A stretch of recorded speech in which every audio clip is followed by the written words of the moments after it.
وهداية للغابين الضالين، الذي أوتي علوم الأولين والآخرين، وكانت له مكانة ثانية سامية بعد ذي القوة المتين.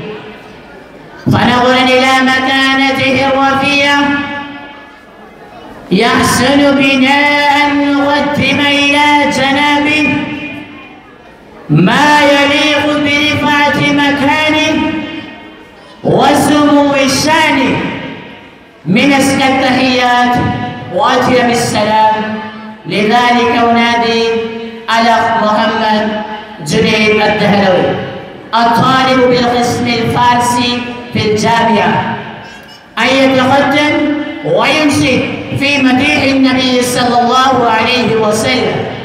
أنادي بهذه الأبيات: إذا بدا في الليل البهيم جبين محمد، إذا بدا في الليل البهيم جبين محمد، يلوح مثل مصباح الدجى المتوقد، فمن كان أو من يكون كأحمد، مصدر للشريعة وإلى الحق مهتدي.